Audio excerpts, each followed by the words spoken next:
So we're going to start by talking really quickly about getting started and some of the library resources that we have for embroidery. And we're going to walk you through really quickly how to find those. We'll go over the items that are in your kit, and then we're going to do the demos of each of the stitches that we put into your, that's your little sheet here that came with your packet. Throughout, well, Jessica's going to do the demonstrations. And as she does that, I'm going to give you just a few tips while she's working, tips and ideas, everything from crafting resources that you can find outside the library, where to get supplies, and some fun stuff as well, a little bit of embroidery history. So Jessica's going to screen share right now and show you how to find some of our resources on the library website. So we have a couple of crafting databases, and the newest one we have is Creativebug. To access that, and if you access it through our website, you can get all the resources for free. Creativebug usually charges a monthly fee, but if you go in through westervillelibrary.org, then you're going to either type in the word Creativebug in the search bar, or you're going to go to Books, Movies, and More, and go all the way down to the bottom where it says Research and Databases. And she's demonstrating right now, and then you'll go to Website. You just click that bar to go to the website. It's going to ask you for your library card number. So just enter that and you get all kinds of cool resources, step-by-step videos for all different types of crafting projects, places where you can get some inspiration, maybe even learn a new skill. There's literally thousands of things you can find on this site. And I found a couple of embroidery projects there to point out. One was an advanced embroidery sampler, and the other was a landscape, which was, so you can see the advanced sampler there. You can kind of practice your new embroidery skills and make it into like a cool little piece of art. And so you've got the instructor there that talks you through everything. There's lists of all the supplies you need. I mean, it gives you everything you need to work on that particular project. The other one I thought was really cool was there's a landscape embroidery project that shows like kind of a mountain river scene. Yep, that's the one right there. Just kind of a cool thing you can do to make a little piece of art that you would actually keep in your hoop, and you can display it in your home. Same thing, tells you everything you need to know, all the materials, the pattern, and walks you through it step by step. And the way they film things is really cool. Like they do it kind of from overhead. So you're actually looking down on the work as the person is demonstrating. You get a really good view. And not just embroidery here, there's all kinds of different things you can do. Watercolors, knitting, paper crafts, all kinds of cool stuff. The other database we wanted to point out that we have through the library is the Hobbies and Crafts Reference Center. And this is more of a classic, and Jessica's going to go through it here. You would find it exactly the same way as we just showed you, either by typing the name into the search bar there or using the drop-down menu, going to Research and Databases, and then you'll have to go to All Research and Databases. There's a link for that. And then it's Hobbies and Crafts Reference Center. And then enter through the website. And this is actually a classic database. Again, you're going to enter your library card number to access that. So you may need to use a little bit more of like some keywords to help you drill down to get what you want. So there's all kinds of different things here, everything from crafting to hobbies. There's even stuff on hiking, camping, collecting items like model trains. There's just about everything you can think of as far as crafts or hobbies on here. The needlecraft section there, it's needlecraft and textiles is where you probably want to go. And then you can type in keywords, embroidery patterns. You may want to try doing an advanced search to narrow it down. And if you get a little bit lost, you can always call us at the library and we can help walk you through it. Once you find something you'd like to do, you can there's PDF versions, and it's usually articles from magazines. So you will be able to just pull that up and print it out. I found a couple of items here too. Yeah, there's a cool one. There was one where you could do embroidery on like the collar, like a Peter Pan collar of a blouse. And then one that was called narrative embroidery. That was kind of cool. It was kind of like using your skills to sort of tell a story through color and patterns instead of just doing a straight pattern. Yeah, that's the one there. And then, so those were just a couple that I thought I'd point out that seemed pretty interesting. We also, of course, have a lot of books in our collection of embroidery, and Jessica is going to show you just a few that we have in our collection that you may want to check out. Okay, so I brought some home today, and these are all also available on the website. And actually, I'm gonna, if you just search embroidery, because of how the Dewey Decimal System works, all of our embroidery books, here's one, Simply Stitched. And the thing about most embroidery books is they should all have a picture. And then the good ones will have basically a stitch pattern where you can use trace paper, or you can copy it and print it on like the dissolvable fabric, the transfer paper. All of you have your own, you know, the hoop that you got from us, that stuff that is holding the pattern. That is exactly what I did, was copy and then do that. But I have, so that one was Simply Stitched. Other ones, this is one of my favorites because it is basically a dictionary of patterns. I'm not that artsy. I can appreciate good pictures and good art, but if you just tell me to come up with it, not so great. So I love patterns, and every embroidery book is going to be filled with things like these. So you do not have to come up with stuff on your own. You can trace, you can embroidery books that show you how to do this. Again, and there are some from all eras. So if you want to recreate grandma's old scarf or lace work or whatever, there are some older ones as well.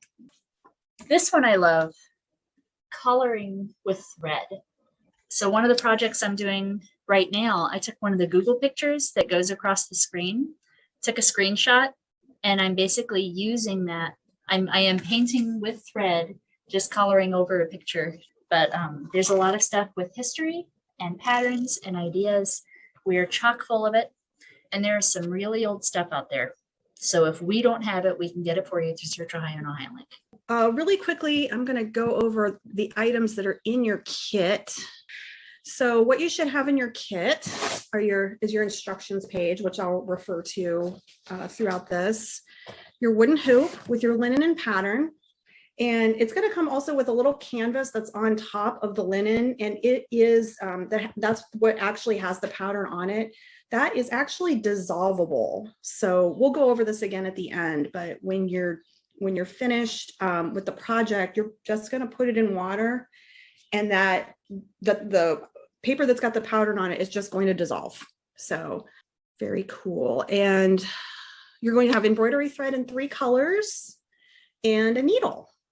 And what we're going to first do is just make sure we try to do a good job on getting everything nice and centered for you. But if you'd like to adjust your pattern at all, you're going to undo the little screw at the top up here, just kind of loosen it up a little bit, and then you can just kind of pull along the sides to make it nice and taut inside the circle. Just make sure you don't pull too hard because it'll come apart and then you have to start over. Next, we're going to do threading. So you've probably noticed that one, we'll call it either thread or floss, the colored. You probably noticed that there's one floss is actually made up of 6 smaller pieces of thread. I'm calling strands, and you can divide these up. You can like pull the floss apart to make the thread a little bit smaller, and we'll show you how to do that at the end. But for the purposes of this project, we're just going to go with one full thread. And then you're going to thread your needle just as you would if you were sewing, and tie a nice sturdy knot in the end, just enough so that it doesn't go through the fabric. Just a quick tip is that you might not want to cut the thread too long because it has a tendency to bunch up really easily and it can get knotted. So as you're working, make sure that you're kind of paying attention to what's going on the other side of the work so that it's not getting caught in other threads or it's not getting bunched up or anything. I've had to restart many times. So, and just a reminder, this is a sampler, so don't be too fixated on making it perfect. This is a good practice project. You should expect to make mistakes. We all do. We're all learning. And another thing you can do is you can use the edges here as a practice run too, if you want to, if you'd like to just give it a shot first before you go into the actual work. If you're going to work along with us, you should hopefully be threaded up at this point. And we should get ready to get started on the first stitch. So there is Jessica's work, and the first stitch is we're going to do the word hello. What I'm showing first is this is a YouTube video because man, it can get way closer than my camera can get. So first we're going to look at the stitch, and then we'll switch to like what I'm actually doing with my hands.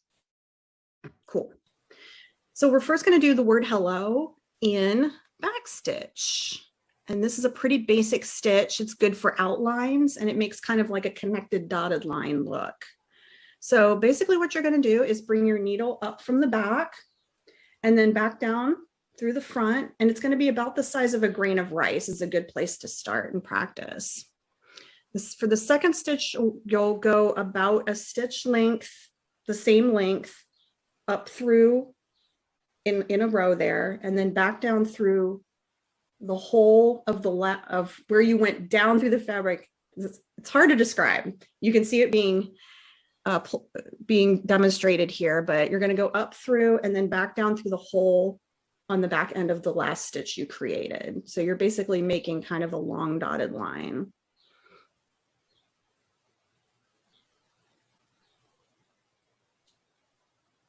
The H is a good place to start because it's nice straight lines. Once you get to the O, or you're starting to do like a rounder shape, you may want to make your stitches a little bit smaller because that helps you kind of make more of a round, makes the roundness look a little more prominent. But again, with this project, just do a little experimentation. So you can see Jessica's making the initial stitch there.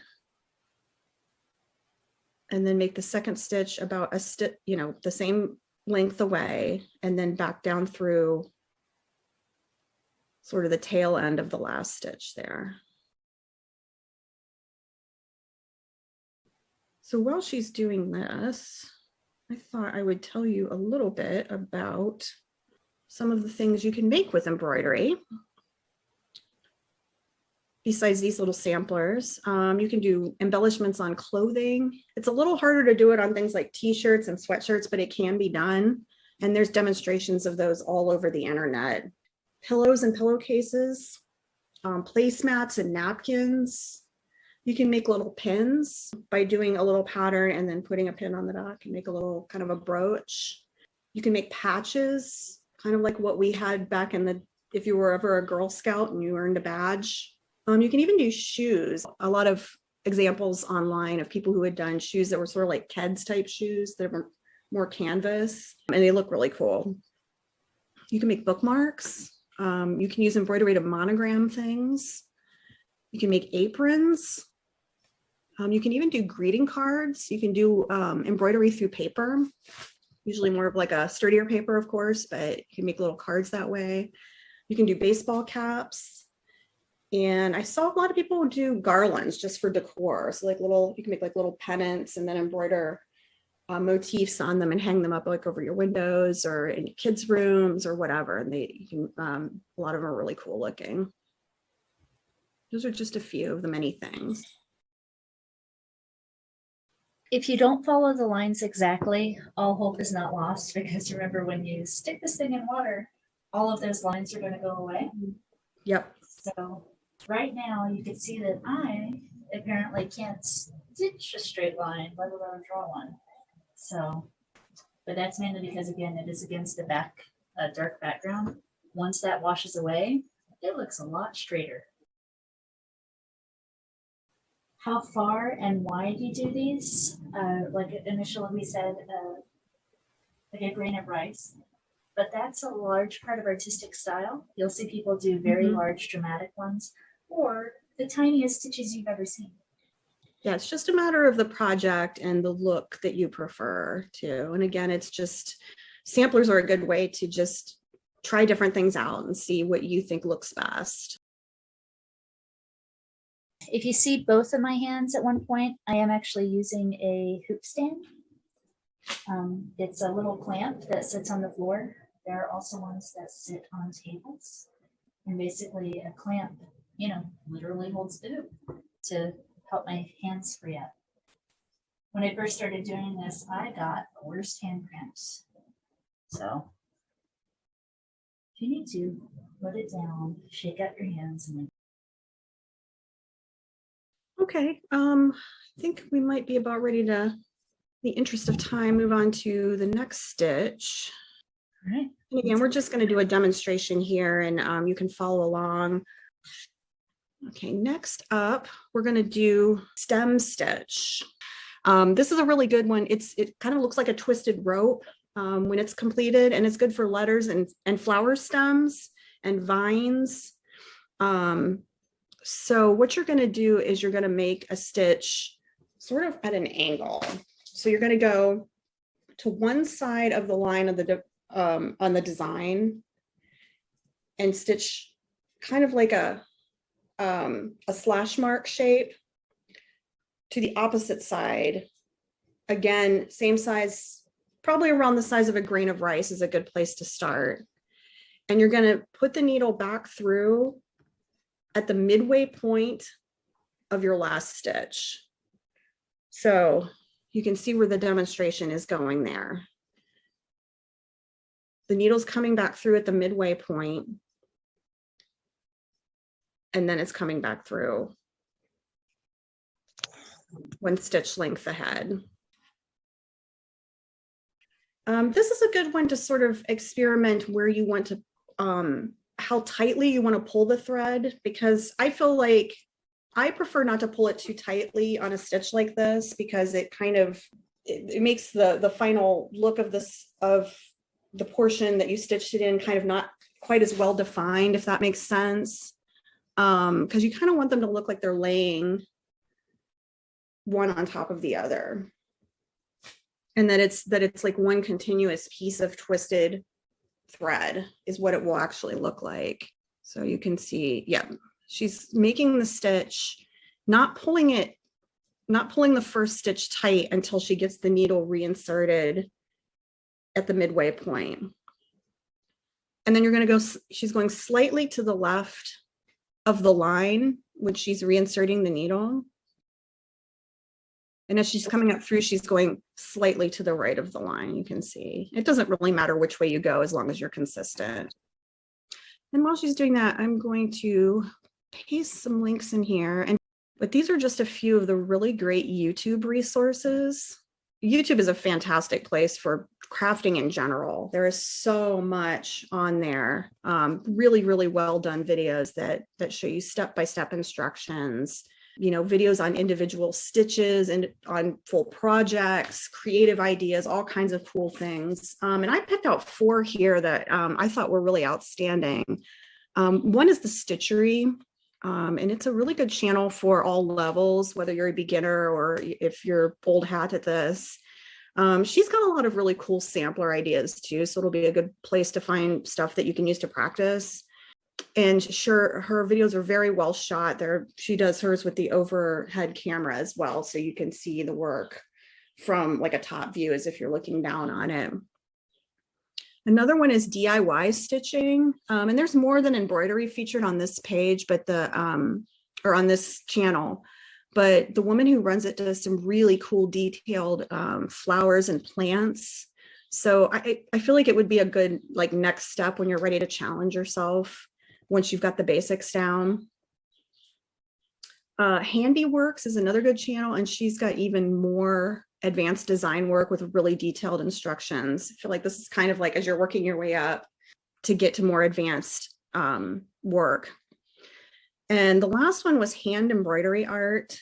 This is very advanced, but I just thought it was really inspiring to see some of the things that the host has done with embroidery. It's pretty amazing. I mean, really, really detailed, almost looking like photographs. They're so detailed.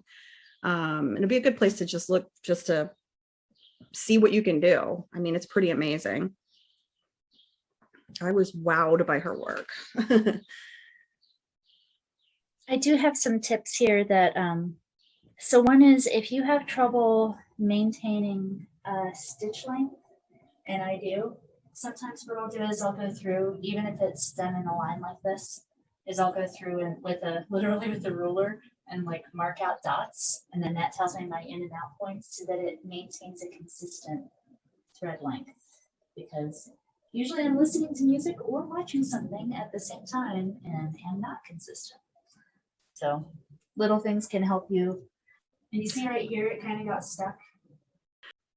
Oh, sorry. We have a couple questions. Alina, we're just using a single thread for this project. You can see when I mentioned that there's 6 smaller threads that make up the larger thread, and you can see it looks like they're being separated there or doubled up. They're not. It's just one thread. Or it's one floss made out of 6 threads. One floss made out of 6 threads. Yeah, that makes more sense. And Vicky, yeah, she's not using a triple thread. She's just using one piece of floss made up of those 6 threads. And you know, once you get the practice down, you might want to double the thread up when you're doing, you know, we're going to get to satin stitch next, but some of the stitches that are coloring in or filling in, you may want to. So that's yet another thing that you'll want to practice with.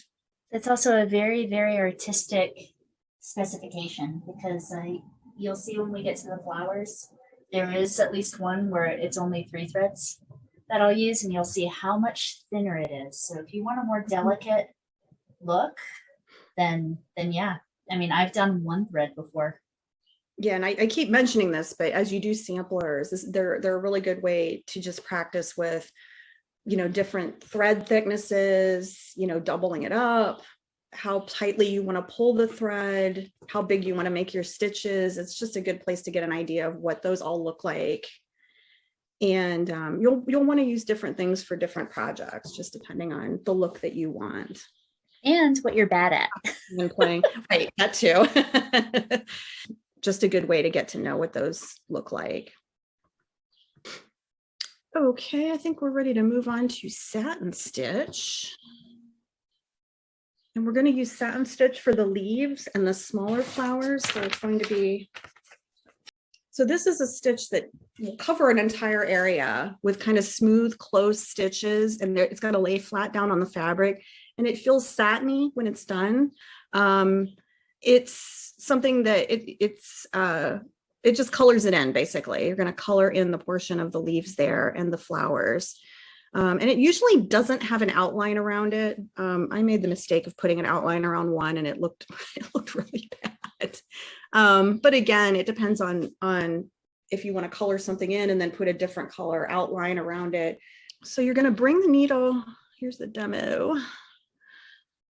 Up through the back of the fabric into the front, and you're going to just start coloring in that shape, bringing the needle up and back right next to the last stitch that you made.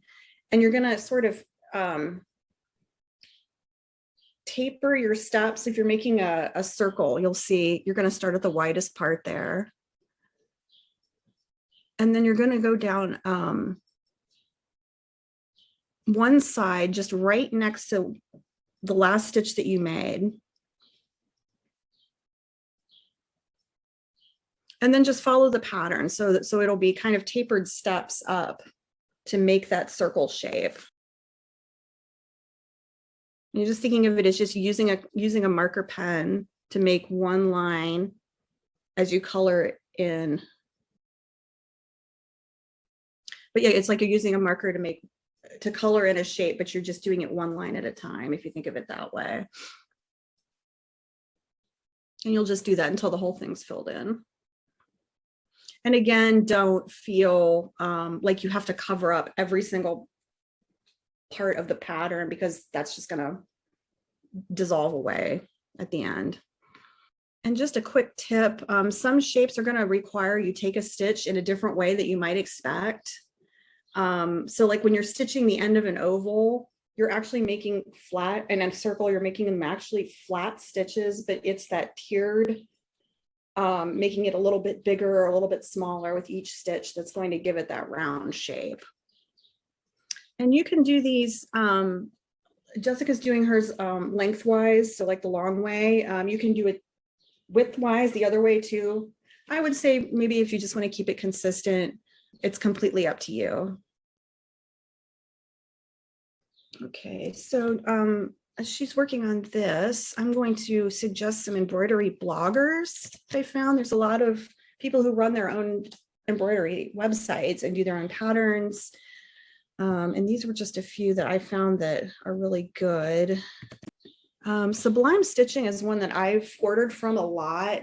It's a great place. They have a lot of fun patterns, like a lot of retro stuff. They've got like patterns that are like, you know, tiki themed or cowgirl themed. They're all kind of fun. And you can even buy kits that include everything you need to get started on a project. Like it'll include your hoop. I don't think it includes the material. That's the only thing that you have to supply yourself, but it comes even with like a little tiny pair of scissors. They're like small thread scissors. And I actually got these through Sublime Stitching in one of the kits. And then you can, and your choice of patterns. So you can pick one of the patterns from their website. It's really, really high quality, very, and I can personally attest that they're very good. And they also have some, they have a blog where they go through like some hacks that can help you, you know, once you start getting to know the stitches a little bit, it'll help you make them look better, make them look a little easier. So they've got a lot of really cool suggestions and projects that you can do in their blog on their website. Needle and Thread is another one. It's run by a woman named Mary Corbett, and she does video tutorials, but she also does them in blog format as well. And she's got a lot of tips. One thing that I thought stood out about her page is that she does a lot of tips on how to choose fabrics, threads, and other tools. So it's really good if you get kind of overwhelmed in that aisle like I do, like what size needle do I need? She'll give you a rundown on what size of needles that you'll need for what types of projects once you get to that point. She also sells craft kits and pattern books that are very good.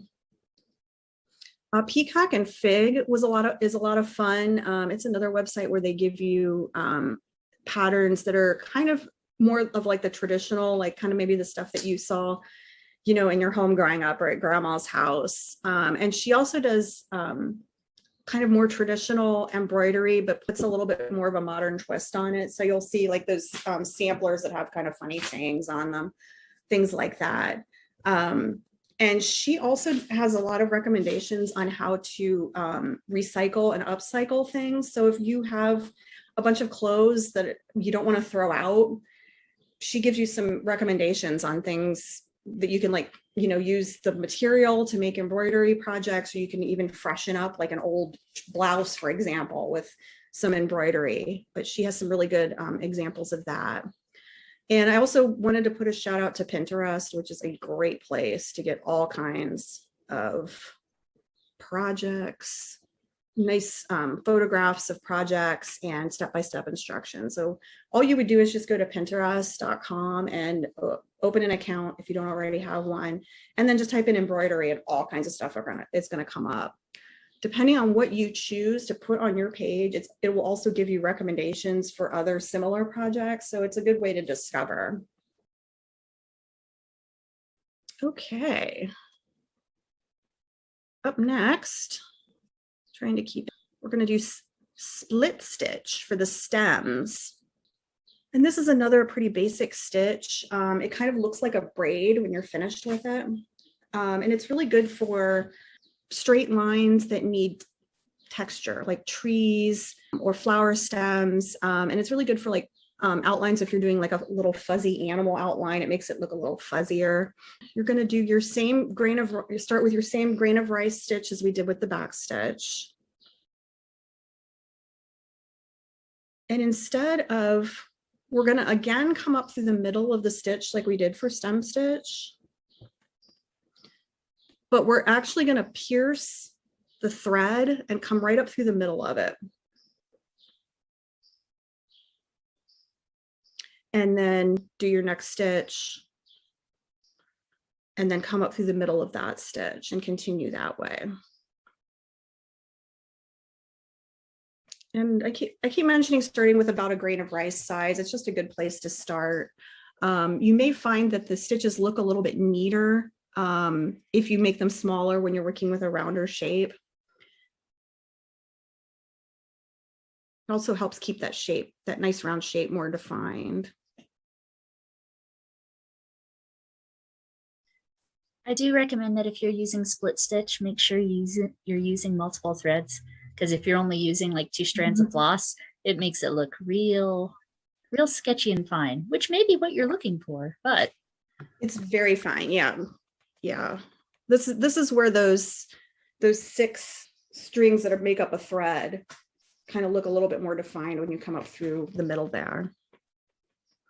As she's working on this, I'm going to recommend a few supplies to consider once you're ready to start building up your embroidery kit. Hoops in different sizes, of course. The size that we gave you is a really good place to start, but they come in smaller and much larger as well. And they come in mostly plastic or wood. And again, it's just a matter of preference, trying them out and just seeing what works best for you. And if you're doing projects where you're going to actually keep the finished project in the hoop and display it that way, you may want to get, a plastic one of a certain color or, whatever, depending on the look that you want. There's needles in different sizes, and different fabrics may require different sizes of needles, but a lot of times when you buy the fabric, it'll give you like sort of a range of what is recommended for it. You can do everything from, canvas to cotton. We gave you linen, so it's a little bit of a, not quite as flimsy as cotton, but not quite as stiff as, say, canvas. So it's kind of a middle range fabric. That's a good place to start. Let's see. Yeah, and then the fabrics, scissors, make sure they're nice and sharp. That helps with preventing fraying. And again, like I showed you, I really like this kind. They're like the little mini sort of thread scissors, but any kind is fine. And then you're going to get your thread or floss, and they also come in different materials. Cotton, there's pearl cotton, which is kind of has more of a sheen to it. Rayon, you can even get metallics, and you can very easily, and I'll give you a few recommendations of places to buy them, but you can very easily get just a big starter bag of it for pretty cheap. I mean, I think Michael's Craft sells one that's got like 100 different colors in it for like $6. So yeah, you can just get a whole bunch right off the bat and practice with those before you want to start buying one-offs for particular projects. The Pelham paper, which is what we use to put the pattern on, that's the dissolvable paper. You can use that to print your pattern or to trace your pattern on, and then just stick it on top of the material and just sew right through it, and then it'll dissolve off when you're finished. A water soluble pen is another good thing to have on hand if you want to like maybe draw in something on your pattern, and then again that'll just wash right off at the end. And another thing, once you start building your collection up, you can get like an organizer case. They have these at pretty much every craft store, depending on your personal taste, but a lot of them will come with these. These are called bobbins, these little plastic things, and this is what you can wrap your thread around to kind of keep it more organized. I put the number on here because sometimes these threads like look very similar in color, and I just want to make sure that they're marked more distinctively. But that's another good thing that you can use to just keep your stuff organized. I do want to note, if people can, if you look at my needle here, so I was going through an entire pack of needles, I would say this is more of a cross stitch needle. Notice how blunt it is. And I gotta tell you, this is not going through this fabric easily. But I had pre-threaded all of my threads. So yeah, I would go for sharper needles when using embroidery versus cross stitch. Yeah. And again, like I mentioned at the beginning, if you're anything like me, you may want to have a little pack of Band-Aids on hand, because I poked myself a few times doing this project. So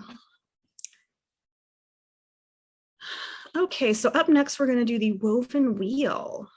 And this one is really cool. We're going to do the little rosettes, which are pattern paper here, these little ones that are done in sort of a, I guess, maroon color.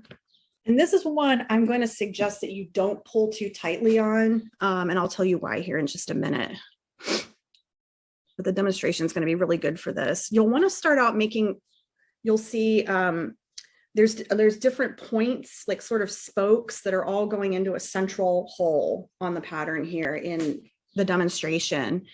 For ours, you'll want to make 5, like sort of in the shape of a star. So 1 down, 1 up into the middle, and then kind of an X, just to make a 5-pointed star.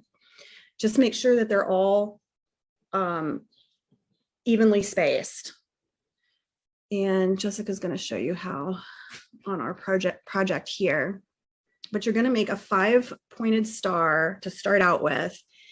And then you're going to take your thread and you're going to weave it up, over, and then under, and over and under, all the way around and around. And it's going to build up what looks like rose petals. So that is why you probably don't want to pull too tightly, because you want to have that little rose petal look to it. And they're kind of going to lay on top of each other. So this is one that's fairly easy, but it has like a really nice impact to the look of your project. It makes it nice and textured. So yep, you're going around the edge and then making those spokes. And you're going to go through the same central hole that you made. And then before you start to do the weaving, you're going to bring the needle up very close to that middle central hole, but not exactly through it. And then start your weaving.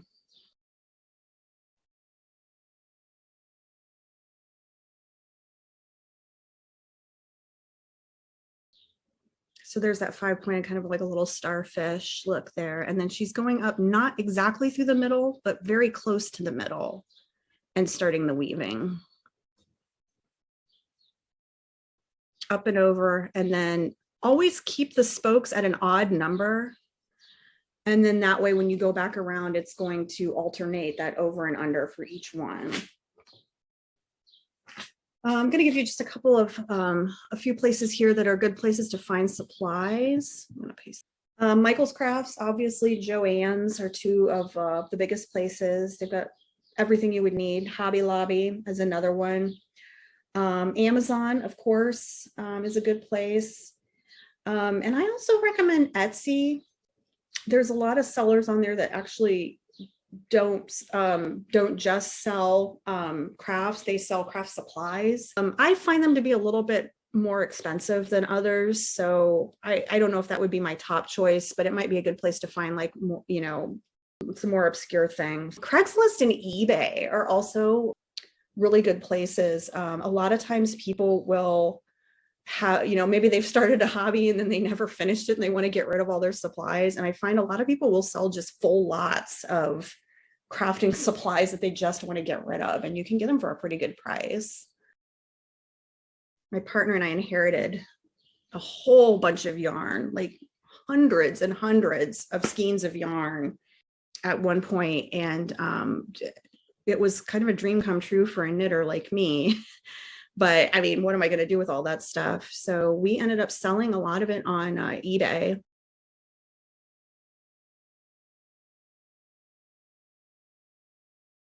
Next, we're going to do the Fishbone Stitch. And we're going to use this one for leaves as well. This is another fill stitch similar to the Satin Stitch, so it's going to be coloring in again. Well, for this one, you're going to want to divide whatever it is you want to color in into basically 2 parts. So if we're doing a leaf, you're going to go down the middle. And you're going to start with that grain of rice stitch at the top.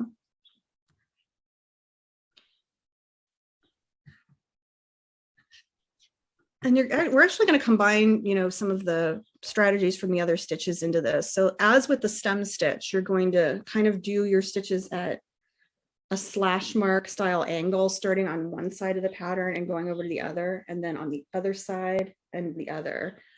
So the demonstration is going to be good here because it's a little hard to describe. But what it's going to do is make a sort of a herringbone look. And this is really good for leaves, or feathers is another good thing that you could do that this stitch would work really well on. So you'll see she's gonna, and as with the satin stitch, you're gonna keep the stitches nice and close together. So she's going up one side of the pattern there, following the outline just as you did with satin stitch. And then coming down just slightly off the center line there.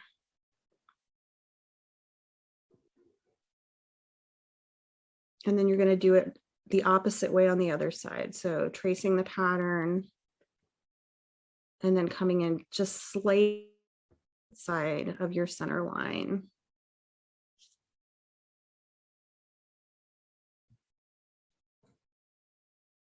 I wondered if anybody had any favorite crafting sites, bloggers, YouTube channels, books, or anything they'd like to share. If you do, just please go ahead and pop them in the chat. And while Jessica's working on this stitch, I thought I'd give you a few fun history of embroidery fun facts. This is an art that goes way back. It originated in China and the Near East and dates back to 30,000 BC, if you can believe that. Archaeologists have actually found fossilized remains that have embroidery on their clothing that was hand stitched. The name embroidery comes from the word broderie, which is French. I'm probably not pronouncing that right, but it's broderie, and it means embellishment.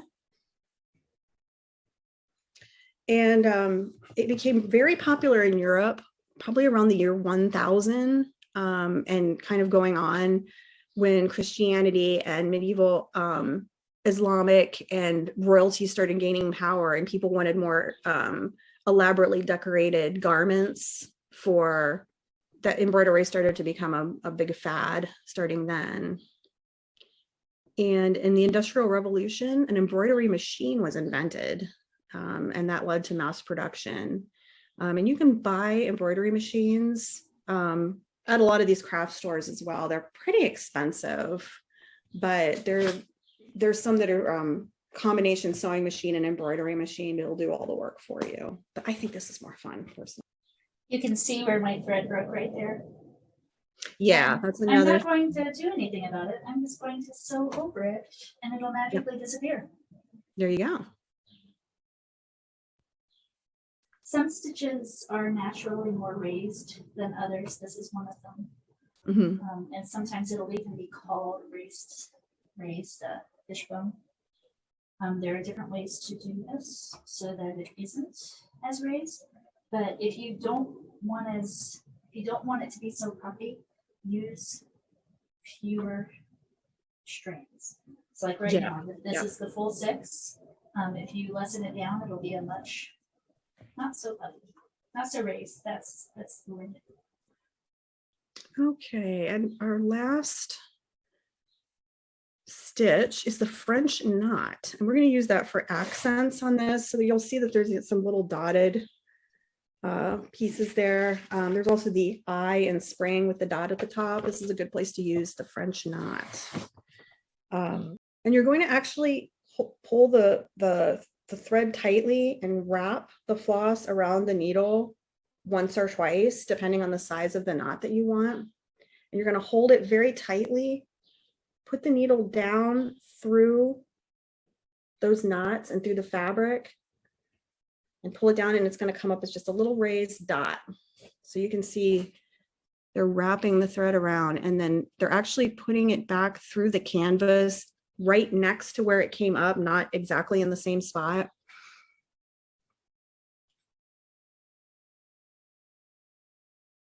An important part that they're showing here is to keep that left hand, or right hand if you're a lefty, to keep that tight, because that's what allows the knot to stay in place.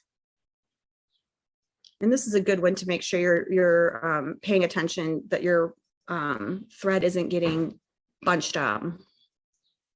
So in this, I just find it, if you mess it up, just cut it out and start over instead of trying to undo the knot. That'll help you salvage some thread. So she's going to wrap it around a couple of times, pull that nice and tight, and then put the needle back through right next to the where you came up through. And then run it through there very carefully so it doesn't get knotted up. It just takes practice. And you can use different colors for those, whatever you want to do to kind of just add some nice little fun accents in there. And FYI, the number of times that you wrap it around is going to drastically change your knot size. Yeah, so here I just did a whole bunch more. So that one was wrapped around 4 or 5 times there, and you can see the size difference. If you're practicing, I'll wrap it around twice. Just start with 2 wraps. That would be good for, say, the dot and the eye in spring, I would say. Here it is with just 1 wrap. FYI. Yeah, you can see the size difference. That very first one at the bottom was 2, and the one at the top was 1. I think for the ending of this. So when you're finished with your work, there are several ways that you can finish the back of the hoop if you want to. One way is by taking the excess fabric and sort of bunching it up, and like you sort of bunch it up in the middle, and it makes like sort of a little dumpling look on the back. You can also cut out a piece of felt, and then you'll kind of use like a sewing whip stitch to stitch that into place. You can use chipboard, so it's like that heavier cardboard and felt to make it a little more sturdy, and that might be if you want to maybe set it up like in a photo frame. The Pellin, which was the thing that we put the pattern on that dissolves, and this is something you can use that you would just trace the pattern on it with a pen or a pencil, put it on your fabric, and you can secure it with the hoop itself or with pins. Roll fabric right on top of it. Secure it in the hoop, cut the excess off, and then when you're done with your project, you're just going to submerge it in water for 10 minutes or so, and off it comes. It's totally gone. And anybody doing a craft ever, YouTube is your friend, especially you visual learners. Dana, I think on the example that I saw, it said cold water, but it should tell you on the package. But I'm pretty sure it's generally just cold water. And in some, it said you could use like a little bit of like dishwashing soap if some pieces are getting stuck. But you should just be able to submerge the whole thing in like a little basin of cold water, and it will just wash away. Really Recommended toothbrush. So if you have a toothbrush that you're not using for anything, it really helps get it away from your stitches. Because if any of your, I don't know, but those French knots look really delicate to me, and like I could ruin them at any moment. Exactly.